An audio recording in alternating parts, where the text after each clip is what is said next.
जिंदा आतंकी नवेद खोल रहा है राज। नवेद ने कहां ली ट्रेनिंग? नवेद को किसने दी ट्रेनिंग?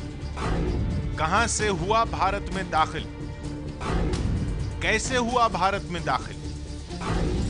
किसकी मदद से हुआ दाखिल?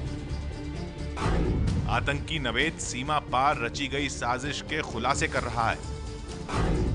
आतंकी नवेद ने पूछताछ में खुलासा किया है कि उसने मुजफ्फराबाद के गाड़ी हबीबुल्ला के ट्रेनिंग कैंप में 21 दिन की ट्रेनिंग ली थी और पाकिस्तान सीमा पर मानशेरा के पास शिवाई नाला में भी 21 दिन ट्रेनिंग ली थी। सीमा पार पाकिस्तान के गाड़ी हबीबुल्ला में आतंकी नवेद के साथ 200 और आतंकियों को ट्रेनिंग दी जा रही थी।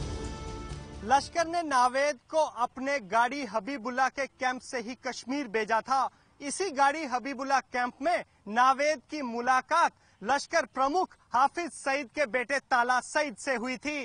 ताला सईद के कहने पर नावेद गुलमर्ग और टंगमर्ग की सीमा पार करता हुआ कश्मीर पहुंचा। उसने सुरक्षा बलों को यह भी बताया है कि सीमा पार कराने में उसकी मदद एक चरवाहे ने की थी। नवेद ने पूछताछ में यह भी बताया कि उसके साथ नोमान समेत 3 और आतंकियों ने घुसपैठ की, जिनमें नोमान उसके साथ रहा, जबकि 2 अन्य आतंकी कहां गए इसकी जानकारी नवेद को नहीं है। नोमान बुधवार को बीएसएफ के काफिले पर हमले के बाद मारा गया था और वहीं से नवेद फरार होकर एक गांव में छिपा था, जहां से उसे पकड़ लिया गया।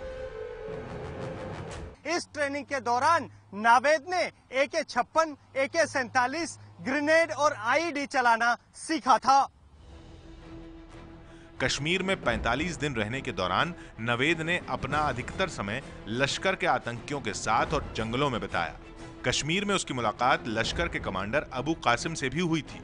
नावेद ने सुरक्षा एजेंसियों के सामने कबूला है कि वो मंगलवार को नोमान के साथ कश्मीर से एक आटे के ट्रक में सवार होकर जम्मू के पत्नीटॉप और कुद के इलाके में पहुंचा। मंगलवार को ये दोनों पत्नीटॉप और कुद के बीच में ही एक होटल में रुके, जहां रात में इन दोनों ने खाना खाया। बुधवार सुबह ये दोनों होटल की खिड़की से लगातार जम्मू श्रीनगर नेशनल हाईवे पर यातायात को देख रहे थे और जैसे ही इनकी नजर बीएसएफ के काफिले पर पड़ी, इन दोनों ने उस काफिले के सामने दावा बोल दिया और फायरिंग शुरू कर दी। सूत्रों के मुताबिक नवेद ने बताया है कि जैसे ही नोमान ने इस हमले को अंजाम दिया और वो सुरक्षा बलों की फायरिंग में मारा गया, वो काफी डर गया था और वहां से भागना चाहता था। नवेद ने पूछताछ के दौरान कहा है कि उसे मारने से या पकड़ने से आतंकवाद काबू में नहीं आएगा।